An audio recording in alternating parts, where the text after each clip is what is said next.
we are discussing signal distortion on optical fibers. So, first we discussed what is called dispersion, which is essentially the pulse broadening as the pulse travels on the optical fiber. Then we went to another aspect, that was attenuation, and then we saw there are various mechanisms by which the pulse energy is lost when it propagates on the fiber. So, we saw a mechanism which is the intrinsic mechanism by what is called the material absorption. So, when energy travels in the medium, like any other medium, glass also absorbs energy. So, the pulse amplitude goes on reducing as it travels on the fiber. But more severely than that, we saw that inside an optical fiber, there are some kind of microcenters which are created, which have a refractive index slightly different than its surrounding, and that causes a loss, what is called the scattering loss. And we saw that the scattering loss is a very strong function of the wavelength. So, it goes as lambda to the power minus 4. That means every doubling of the wavelength, the scattering loss reduces by a factor of 16. Now, these two losses are present inside the optical fiber even before the fiber was commissioned into the system. Once the fiber is commissioned into the system, there are two more additional losses take place, and they are what are called the micro bending losses and the radiation losses. So, we saw micro bending loss is the loss where if the fiber is deformed over micro scales, then locally some leakage of energy takes place, and that loss is called the micro bending loss.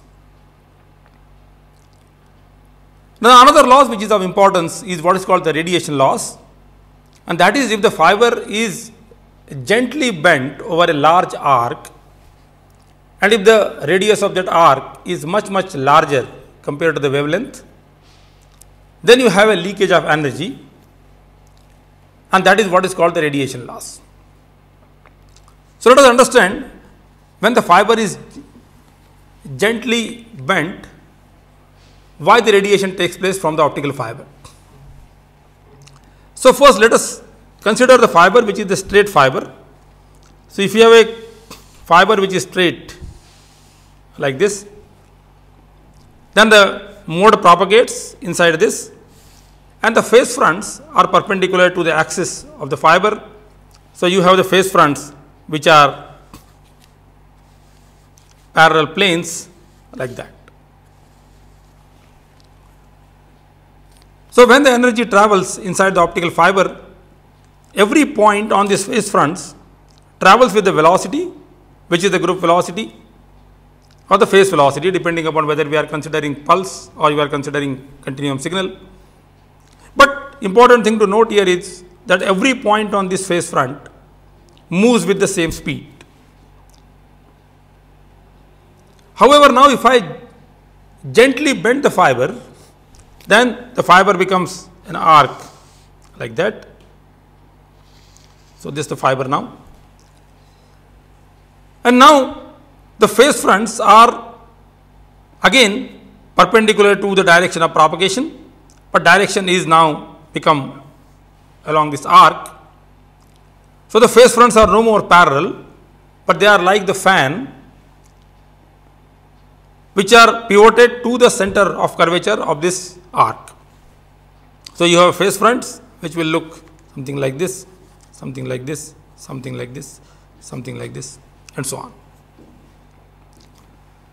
So, in the first case, when the fiber was absolutely straight, the phase fronts were parallel to each other, whereas when the fiber is bent, then the phase fronts move like a fan which are pivoted to the center of curvature of this arc. Now, when that happens, every point on the phase front now does not move with the same speed, because the point which are closer toward the center of curvature, they move with the lower velocity. As you go farther and farther, the velocity increases, and very soon you will reach to a region or used to a distance where the velocity becomes equal to velocity of light intrinsically in that medium. And beyond that, then the velocity cannot increase. So, as a result, the energy which is beyond that distance, that cannot propagate along with this mode now. So, that energy slowly detaches itself and starts leaking from the structure. This is the one which is what is called the radiation loss. So, important thing to note here is that no matter how gentle the bend is, you will always find a distance at which the velocity will try to become greater than the velocity of light intrinsically in that medium, and the energy will leak out. So, now the two things to observe here, that when I consider a bending loss, and let us say if I consider a modal distribution which is something like this, this is the distance at which the velocity becomes equal to velocity of light in that medium. What that means is that this now energy which is in this region showed by this hatch region, that energy cannot propagate along with this mode, because it requires velocity greater than the velocity of light in that medium. And then this energy will essentially detach and will contribute to the radiation loss. Now, since the energy which is leaving from here, since the mode has to be maintained like this, as soon as this energy is lost for continuity of the fields, again the fields have to be generated. So, power is drawn from the power which is flowing inside the fiber. So, there is a net loss of power which is going to take place in the energy which is flowing inside the core of the fiber. Now, since this is the energy which is going to be radiated, the amount of energy which will get radiated will depend upon how close this distance is from the core, and secondly, how spreaded this field is inside the cladding.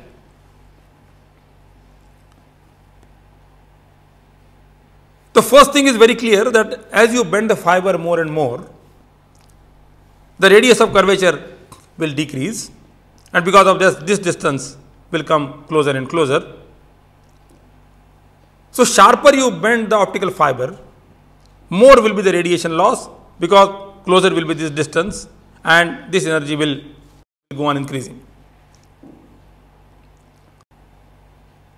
Similarly, if I consider a mode whose field is much spreaded inside the cladding, then for a given bend, more energy will be radiated, because you will have more electric field amplitude beyond the distance at which the velocity becomes greater than velocity of light in that medium.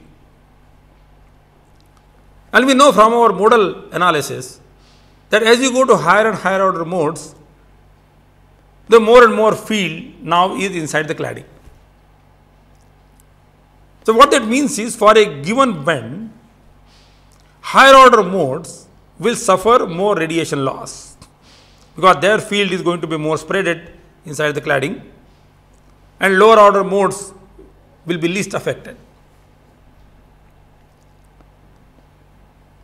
So, the important thing which we get from here is that whenever we consider a fiber, and if the fiber is bent, then the energy is going to leak out from this, and sharper the bend, more will be the energy loss from that bend, and higher the mode, more will be the energy loss for a given bend.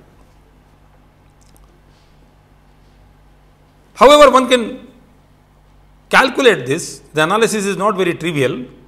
You have to do some very rigorous analysis to calculate what is called the radiation loss. And what can be shown is that this radiation loss is a very strong function of this radius. So, if you bend the fiber very gently, and if the radius of curvature is of the order of tens of centimeter, the radiation loss is practically negligible. But if you consider the radius of curvature of the order of about few centimeter, then this radiation loss increases very rapidly. So, if one wants to avoid the radiation loss while laying the fiber, one should make sure that the fiber loops of the size of few centimeter should not be formed, otherwise one would have a very heavy radiation loss. This also gives us something interesting, that if you consider a fiber which is straight and if there is no energy leaking from here because the mode is completely guided, one would never be able to tell whether the fiber is illuminated or not illuminated, because there is no leakage of energy, and unless the energy reaches to an observer from outside, one would not be able to tell whether the fiber is carrying light or it is not carrying light. So, if the fiber is kept in absolutely straight position, then looking at the fiber, one would not be able to tell whether the fiber is lit or not lit. But if you take the fiber and you bend it, then because of the radiation loss, the energy will start leaking, and then one can see the light emitted from the bend. So, by bending just the fiber, one can see the light coming out, and this light can be seen from outside if it is in the visible range, or can be measured by an instrument if it is in the invisible range. But the important thing to note at this point is that if the fiber is bent, then energy can leak very easily from the fiber.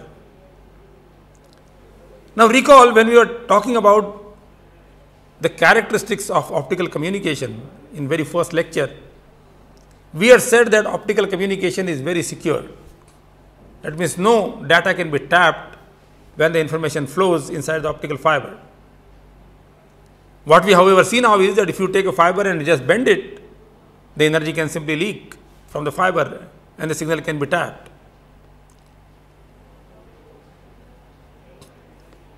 But in practical fiber, you always have the covering sheets which will not allow you to tap the light which is radiated by the bent fiber. So, if you had a bare fiber, then of course, as soon as the fiber is bent, the light will get emitted and there will be leakage of power. But if you consider a fiber which is having jackets and all that, then even the radiated light will not be detected and you still have a security in your communication. So, this is the important aspect whenever we lay a fiber inside a system, that fiber should not fall very small loops, because if you do that, then you would have the excess loss over and above the intrinsic loss in the optical fiber. So, putting all effects together, then one gets the losses in a system which are much higher compared to what intrinsically an optical fiber is capable of giving. Also, you would note that when we go for a wavelength of 1550 nanometer, since at that wavelength the V number is smaller compared to 1310 nanometer, the modal energy spreads much more in the cladding. So, all these losses have a higher contribution at 1550 compared to 1310.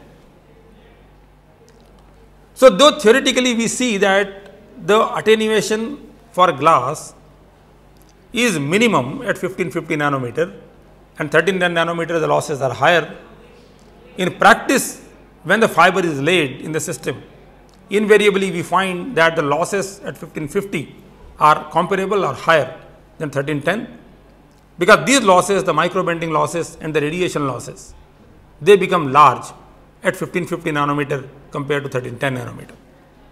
Let us now turn back again to our discussion on the dispersion. That we saw that when we consider a dispersion in the single mode optical fiber, we saw that the dispersion comes because of two components. One is because of the intrinsic material dispersion, another one we saw is the dispersion which is because of the wave guiding nature. And we also saw that the material dispersion is not in your control, because once the material glass has been identified, practically the material dispersion is fixed. However, the waveguide dispersion, which depends upon the fiber parameters, the size of the fiber, the refractive index profile of the fiber, these quantities can be manipulated by changing the fiber parameters. So, what we now find interesting is that the total dispersion which we see on the optical fiber, which is always a combination of the material dispersion and the waveguide dispersion, that can be manipulated by controlling the fiber parameters. And that is a very interesting option, because if you recall, when we talked about dispersion and loss, we find that 1310 nanometer wavelength is the wavelength where dispersion is minimum, but the loss is about 0.2 to 0.3 dB higher. If you go to 1550 nanometer, then the loss is minimal there, but the dispersion is about minus 20 picosecond per kilometer nanometer. So, either you could operate at a wavelength where loss is minimum, which is 1550, but then you have a larger pulse broadening or lesser bandwidth, or you can operate at 1310 nanometer where the bandwidth is large, but the loss is higher. As we said earlier, for a good communication, we would like to get both. We should have a low loss and we should have a large bandwidth. So, in earlier situation, either you could get bandwidth or you could get the loss, because these two wavelengths 1310 and 1550, they were offering one at a time. However, once you find now the fact that the dispersion can be manipulated by controlling the fiber parameters, then immediately one can proceed to find out whether one can shift the zero dispersion point, which was at 1310 nanometer, to 1550 nanometer. So, if you could manipulate the waveguide dispersion, then there is a possibility that the zero dispersion point can be shifted to some other wavelength. And if that option is available, immediately one would like to shift to a wavelength which is 1550 nanometer, because that is the wavelength where the loss is minimum. So, if you could tailor the fiber such that the zero dispersion fiber for this wavelength for this fiber is at 1550 nanometer, then one can have both. We will have low loss and we will have a very large bandwidth, because dispersion will be 0. Precisely that is what essentially is done in what is called the dispersion shifted fibers. So, initially the fiber dispersion characteristic was something like this. This is the wavelength which is going from about 1200 nanometer to about 1700 nanometer. Dispersion goes like that. This is the wavelength which is 1310 nanometer, where the single mode optical fiber has zero dispersion.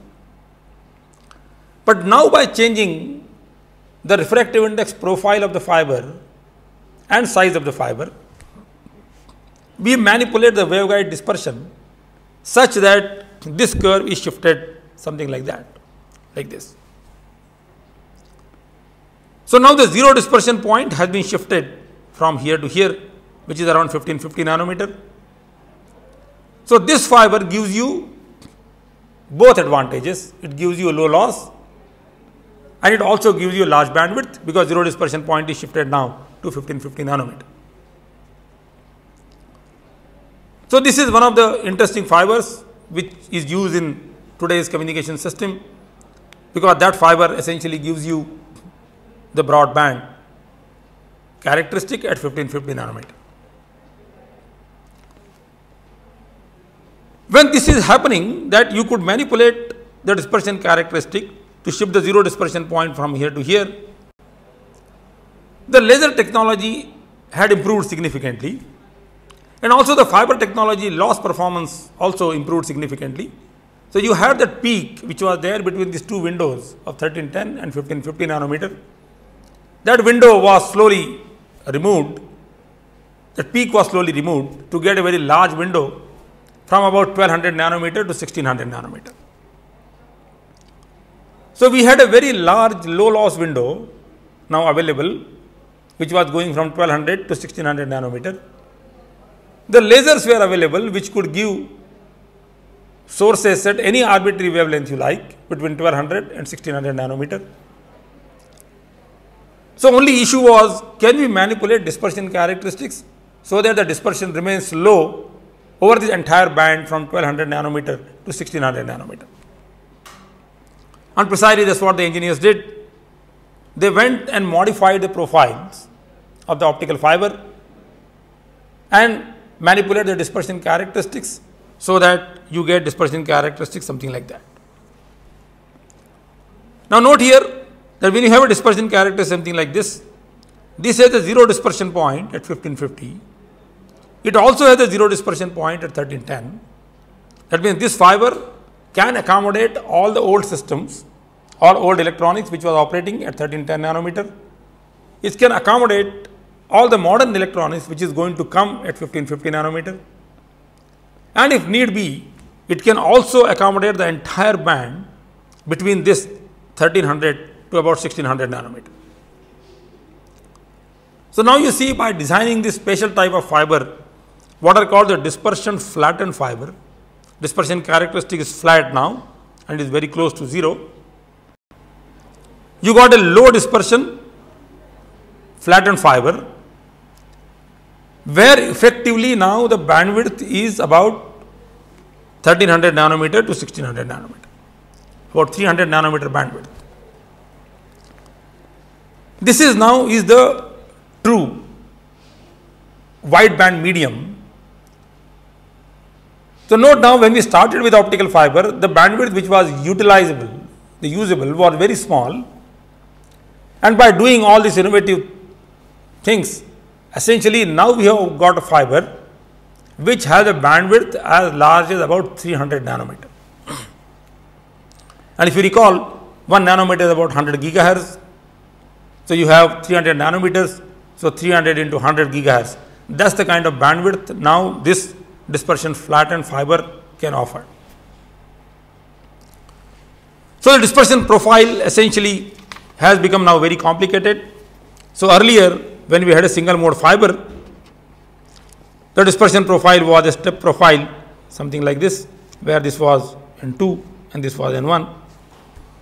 But now, if I talk about the dispersion shifted fiber or dispersion flattened fiber, for this the refractive index profile within the core, and note here, this is the single mode fiber we are talking about. So, the core size is still of the order of about 6 to 8 micron.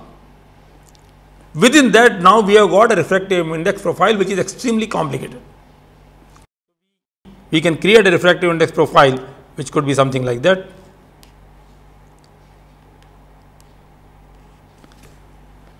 Or we can create a refractive index profile which could be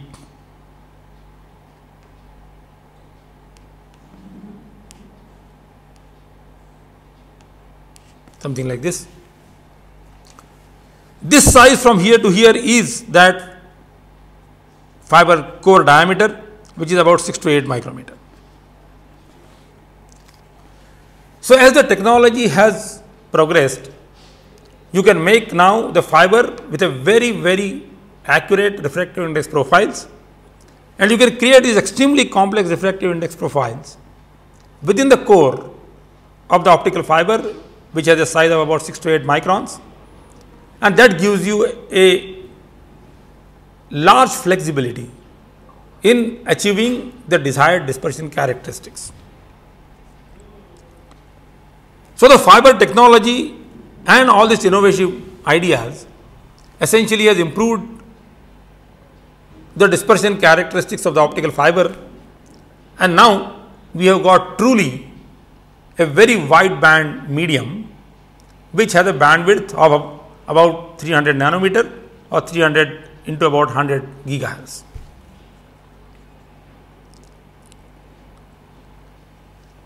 So, in today's system, one does not see simple single mode fibers, or one may see variety of fibers. So, now let me just summarize what we have seen up till now. We started with a simple model on the optical fiber. We saw the fiber which was multimode optical fiber, and we saw that this multimode optical fiber is only of academic interest. Normally, dispersion of this fiber is very large. Then we said without sacrificing the launching efficiency or without reducing the core size too much, one could reduce the dispersion by making the fiber what is called the graded index optical fiber. And these are the fiber which normally are used in practice. So, in local area networks where data rate is not very large, the fiber which are used are the graded index optical fibers. And then we saw that if you go to very long distance communication, then the fiber which one has to use is what is called the single mode optical fiber. And single mode optical fiber has a zero dispersion intrinsically at 1310 nanometer. Then to achieve a low dispersion at 1515 nanometer wavelength, we modified the refractive index profile, and then we got another class of fiber what is called the dispersion shifted fiber. And then to accommodate large number of wavelengths between 1300 nanometer and 1550 nanometer, we designed another class of fiber what is called the dispersion flattened fibers. So, in today's system, essentially this all types of fibers are used depending upon what are the distances and what kind of bandwidth we are using and how many channel transmission we have into optical communication. One can, however, now ask a basic question that earlier when I had a fiber something like this, where I had core refractive index N1 and cladding refractive index N2, we define this quantity what is called the V number, which was 2 pi upon lambda into core radius into numerical aperture, which was square root of N1 square minus N2 square. But if we have a refractive index profile which is complex like this, what is N1 and what is N2? In fact, there is not a single core here. One can say you are having multiple shells. The whole thing is now we are calling as core from here to here.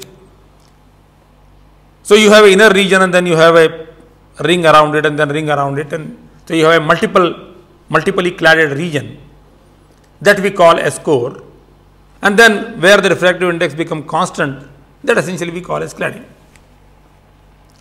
So, first thing to note here is that there is no one N1, though N2 you may say is the refractive index of the cladding which is constant, but we do not know what is this quantity N1 now is.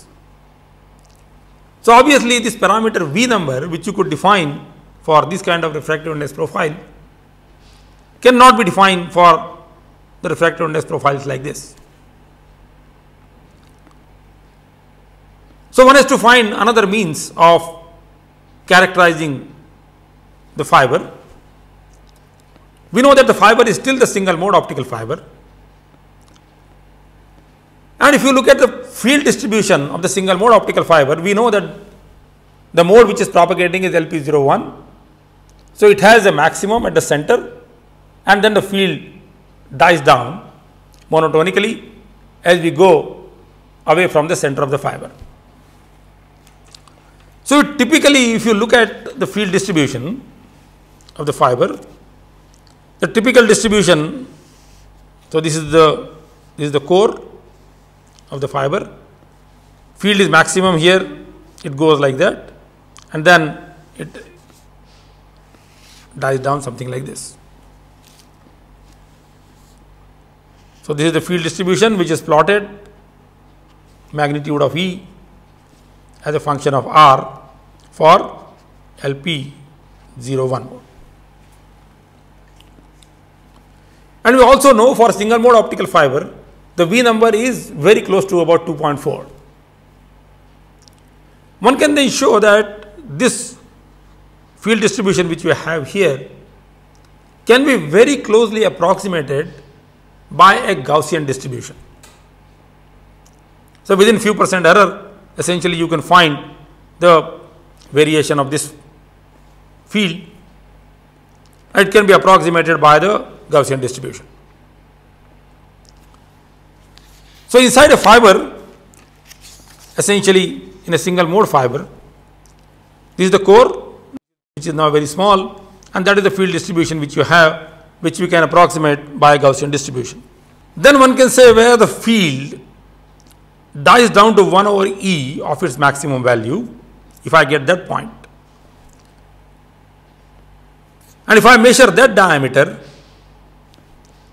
is the effective width over which the field is confined inside the optical fiber. Or if I talk in terms of the power, since the power goes as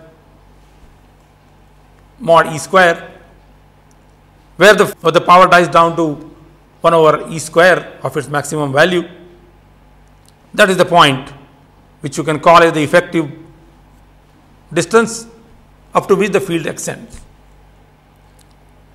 So, if I measure these 2 points where the field dies down to 1 over E of its maximum value,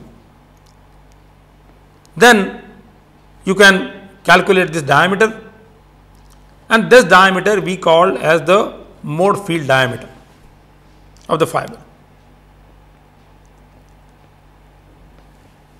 Now, in single mode optical fiber, the V number essentially used to tell us how the energy is distributed in the core and the cladding. And the distribution was a simple distribution. As I mentioned, it is very close to Gaussian distribution. Same purpose now can be served by this parameter, what is called the mode field diameter of the fiber. So, what we do, essentially we get the field distribution for the optical fiber. You measure the diameter over which the field reduces to 1 over E of its maximum value, and then that diameter we call as the mode field diameter. So, for a single mode optical fiber which has a complex refractive index profile, the mode field diameter is a much more meaningful quantity than defining the V number, because V number cannot be defined for these complex refractive index structures. Now, mode field diameter is an important parameter, because suppose we have different fibers and we want to combine this, because in any system you may not have only one type of fiber which can be running. Many times you may get fibers coming from different companies, different manufacturers, and you have to make a joint between these fibers. Obviously, if the light which is coming out of one fiber does not match with the other fiber in terms of its numerical aperture cone, then you will not have a guiding of the light efficiently from one fiber to another fiber. So, if I have the fiber which are of different nature, which have different refractive index profiles, which have different sizes, then how do I say whether these two fibers are compatible? So, one can show that if you make the mode field diameters of the two fibers same, then there is a perfect launching from one fiber to another, and there is no loss at the junction where the two fibers are connected.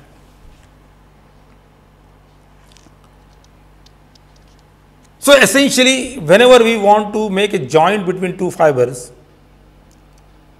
without worrying about what are their actual parameters are, like what is the diameter of the core, what is the refractive index profile of the core, you simply ask only one parameter, and that is the mode field diameter of the fiber.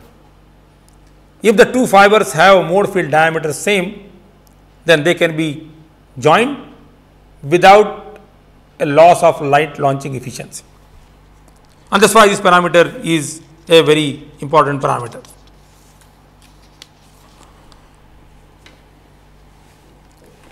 The loss which takes place because of the mode field diameter, that is essentially given by the loss that is equal to 2 upon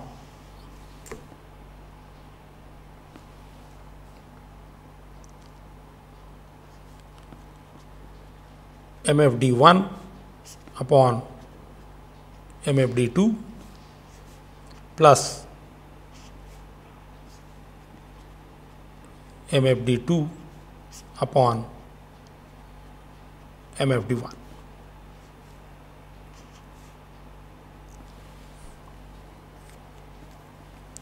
We can put in terms of the logarithm in terms of dB.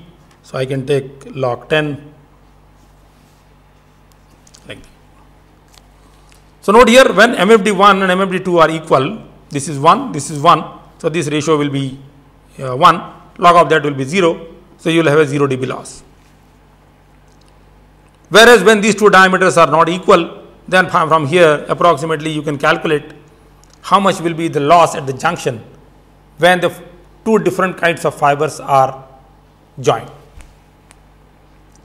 So, MFD is therefore one of the important parameters whenever we want to characterize now a single mode optical fiber which has a complex refractive index profile. Like this, there are many other parameters also which are required to characterize the fiber completely when the fiber is laid into the system. And another parameter which is of importance is what is called the birefringence of an optical fiber. So, we have another parameter what is called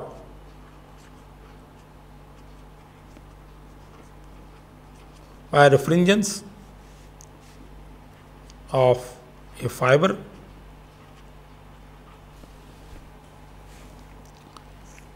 And this quantity is defined as follows. We have seen that if you consider the optical fiber,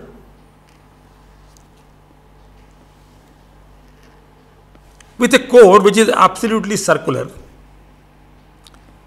then we can launch a light which is linearly polarized, which can be decomposed into two orthogonal polarizations. So, let us say I have two linearly polarized mode, one has polarization like this, another one has polarization which will be horizontal. So, if the fiber is absolutely circular, any arbitrary direction of the electric field can be decomposed into two. So, we say that we have two degenerate LP01 modes with perpendicular polarization, and since the fiber is absolutely circular, both the polarization see the same phase constant or they travel with the same speed. If that happens, then the state of polarization is maintained because both of these fields are going to undergo the same phase change over a distance, and when they combine, again they generate the same state of polarization. However, in practice, the fiber is not absolutely circular. Because of the manufacturing process and so on, the fiber has small ellipticity. So, that means the effective radius which the vertical polarization sees is not same as the radius which the horizontal polarization sees. Or in other words, what we are saying is the V number which this polarization sees is different than the V number which this polarization sees. And since the V number changes, from the BB diagram, we know that the phase constant also will change. So, that means we have the phase constants for two polarization for the same LP01 mode would be different. And if I define this phase constant by beta naught, as we have seen earlier, we get a quantity what is called the effective index of modal propagation. So, what this is telling you is that in a real fiber, the effective index for horizontal polarization and vertical polarization would be different. So, let us say that effective index is defined by Nx and it will be defined by Ny. So, due to a small ellipticity in the core of the optical fiber, the modal index seen by horizontal and vertical polarizations are not same. So, the difference in these two different refractive indices is what is called the birefringence of the optical fiber. So, we define this quantity birefringence, that is equal to Ny minus Nx. Now, what does the birefringence do?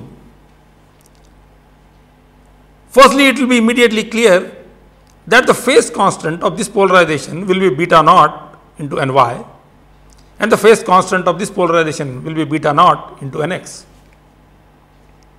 And since omega by beta is the phase velocity, the phase velocity for this and this would be different. So, initially let us say we had a linear polarization launched inside the optical fiber, which could be decomposed into these two components. And you may recall, in linear polarization both the components are in phase. So, to start with, we have a polarization which will generate these two components which are in phase. As the signal travels on the fiber, this thing will undergo a phase change which is beta naught into Ny, and this thing will undergo a phase change which will be beta naught into Nx.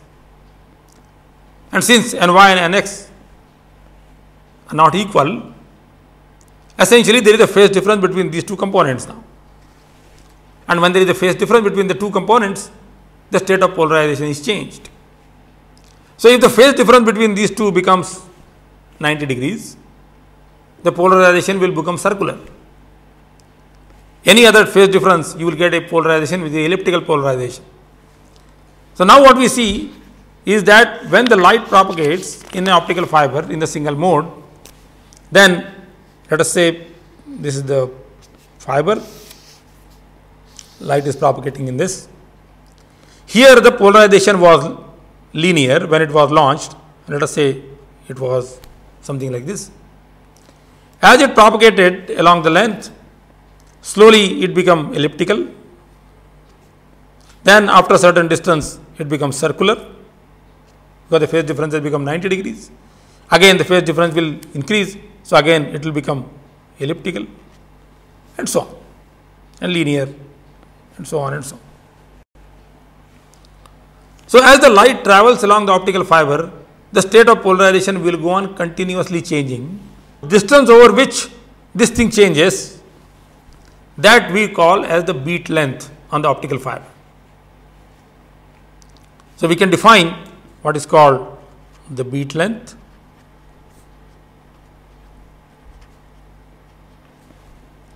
That is equal to 2 pi divided by difference in the phase constants, which is nothing but beta naught into Ny minus Nx.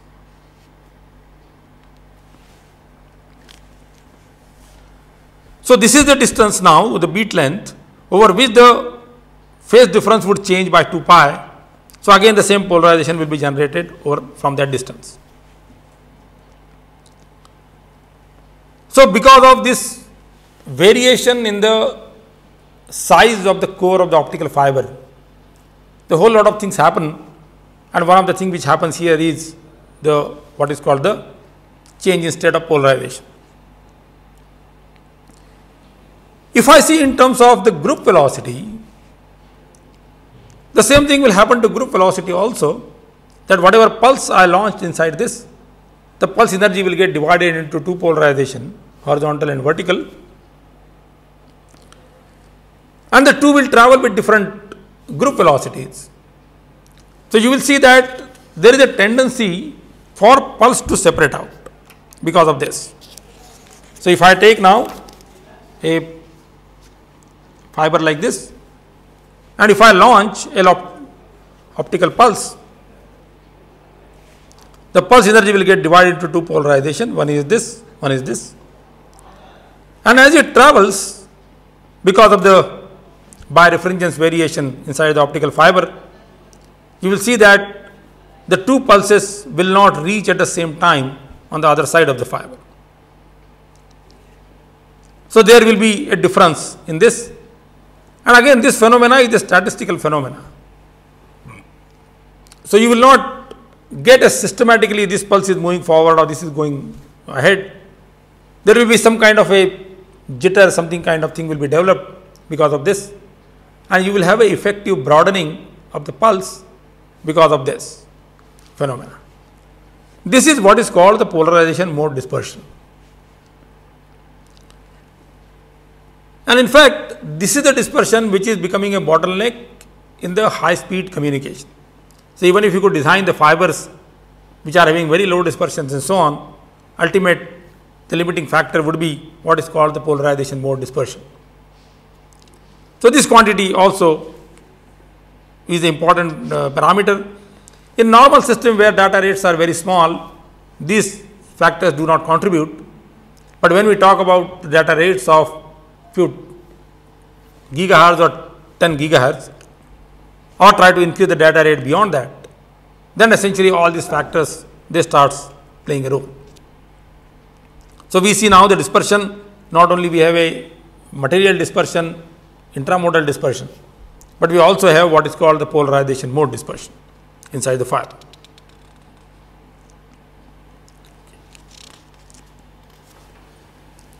The another parameter which normally one defines for a practical fiber, which is what is called the cutoff wavelength of the optical fiber. Now, we know that when we talk about a single mode optical fiber, the V number should be such that only one mode propagates, and ideally it should be as away from the cutoff frequency of the next mode, which is the LP11 mode. Because if this V number is very close to the 2.4, then even with the small manufacturing tolerances, the LP11 mode will get excited. So, energy will get diverted to LP11 mode, and because of that you will have some kind of dispersion or pulse broadening. So, we want that your V number should be as away from the cutoff V number for the next mode. That is the requirement. So, if we define a cutoff wavelength is the wavelength where the next mode will get start exciting, which is the LP11 mode. How do we quantitatively measure it?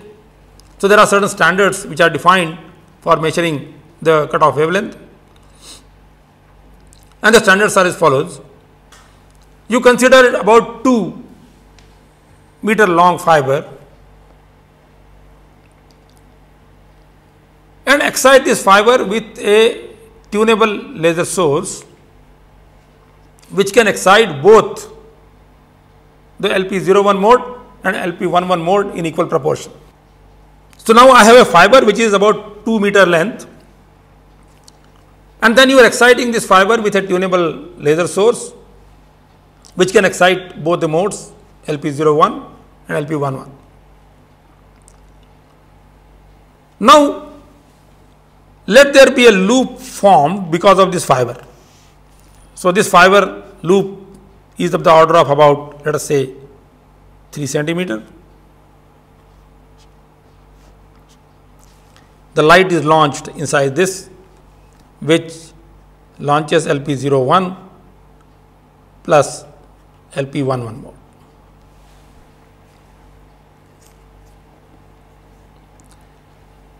Now, what we do is we measure the output power here as a function of the wavelength and measure the loss, essentially a decrease in power, change in power, as a function of wavelength. So, let us say, suppose I measure the loss as a function of wavelength lambda.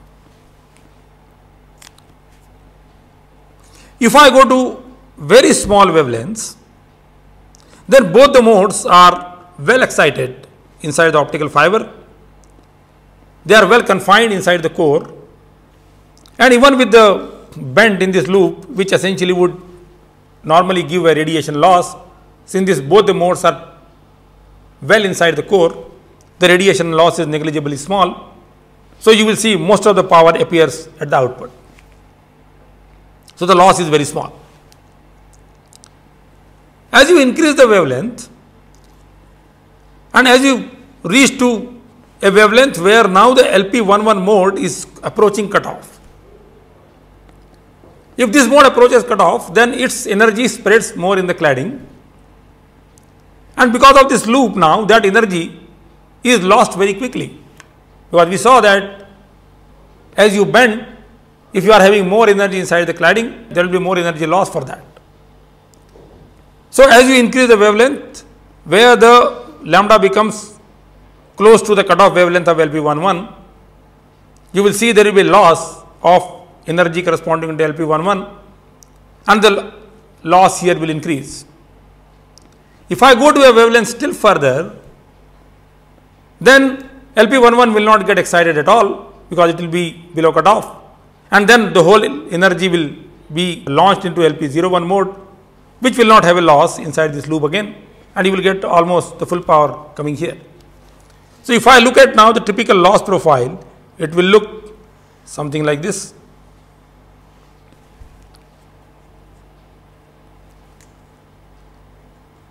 So, initially you had the low loss because both modes were well guided inside the core. Then as you go reach to the cutoff frequency, the loss increases because energy corresponding to LP11 mode is radiated away. And when I go on the other side, still longer wavelength, LP11 does not get excited at all. And since the energy is confined to only now LP01, most of the energy again appears here. So, standard says if you get this profile, this longer wavelength where the loss now is 0.1 dB with respect to this. So, this thing is 0.1 dB. That wavelength is what is called the cutoff wavelength of the optical fiber. And typically, if you take a 1310 nanometer fiber, the cutoff wavelength will be about 20 to 30 nanometer away from the wavelength of operation. So, this is one of the important parameters whenever one specifies the fiber. The fiber now is specified by various parameters. It can be specified by its mode field diameter. It can be specified by its dispersion characteristics. It can be specified by its cutoff wavelength. So, whenever we specify a fiber from the manufacturer, these are some of the parameters which one has specified, so that you can get the required fiber. So, here what we have done is, we have essentially seen the general characteristics of optical fiber, and then we have now got certain parameters on the basis of which fiber can be specified, like the mode field diameter or the cutoff wavelength or the dispersion or the loss and so on. So, this more or less covers the discussion on the optical fiber, the basic propagational characteristics of the optical fiber. So, next time when we meet, we talk about other issues related to optical fibers like manufacturing of optical fibers and so on, and then we will go to the other topics in this course like the optical sources and other things.